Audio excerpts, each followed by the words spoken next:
नमस्कार सर्वांना. गेले 20-25 दिवसापासून दिल्लीला जंतर मंतर या ठिकाणी जी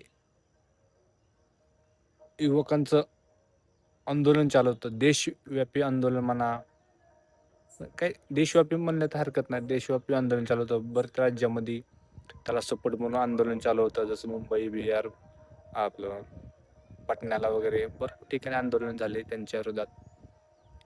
पण आज 25-26 दिवसानंतर माननीय देवेंद्र प्रधान साहेब यांनी शिक्षण मंत्री या पदाचा राजीनामा पण दिला. दिला म्हणजे पी-एम साहेबांकडे राजीनामा दिलाय. की मंजूर तर होणारच आहे. पण या राजीनाम्यामधून एक गोष्ट शिकण्यासारखी आहे किंवा बोध घेण्यासारखा आहे. या आंदोलनामधून बोध घेण्यासारखा आहे. या राजीनाम्यातून बोध घेण्यासारखा आहे. की सरकार कोणतं का असो, केंद्रातला असो, राज्यातला असो, गाव लेवलचा असो, जिल्हा लेवलचा असो किंवा तालुका लेवलचा असो सरकार. या सरकारवर या सत्तेवर जनतेचं आणि विशेष करून तरुणाचं लक्ष असलं, तरुणाची नजर असलं, तरुणाचं कामकाजावर बघण्याचा दृष्टिकोन चांगला असला, तर निश्चितच ते कुठलंही सरकार असो, काम व्यवस्थित करणार. तरुण सावध असला, तरुण सतर्क असला,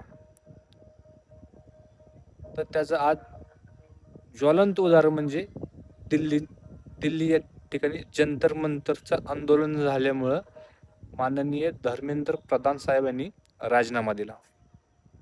आज ती तरुण एकत्र झाला नसता, ती तरुणाने आवाज उठवला नसता,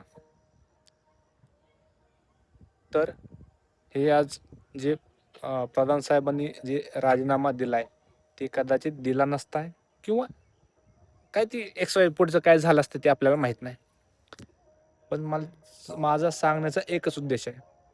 या देशातील तरुणाने नेहमी सतर्क राहिलं पाहिजे, नेहमी सावध राहिलं पाहिजे आणि प्रत्येक त्यांच्या कामकाजावर, कार्यावर, ध्येयधोरणावर लक्ष ठेवलं पाहिजे. मग ती सत्ता कुठली असो, केंद्रातल्या असो, राज्यातल्या असो, गाव लेव्हलचे असो, झेडपीचे असो किंवा तालुका लेव्हलचे असो, कुठले असो. जर तरुणाचं काळजीपूर्वक लक्ष असलं, तर त्याचं काय होतंय हे आज उदाहरण भेटलं. त्यामुळे माझं एकच सांगणं आहे तरुणांना, तरुण मुलांना, की बाबा तुम्ही राजकारणापासून लांब राहू नका. राजकारणापासून लांब राहू नका. राजकारणापासून कनेक्ट राहा आणि लक्ष ठेवा. जेव्हा तुम्ही लक्ष ठेवचाल ना, तेव्हा ही जी सत्तेवर बसली ती किंवा जे त्यांच्या हातामध्ये पद आहे, ते निश्चितच चांगले काम केल्याशिवाय राहणार नाही. जय हिंद, जय भारत.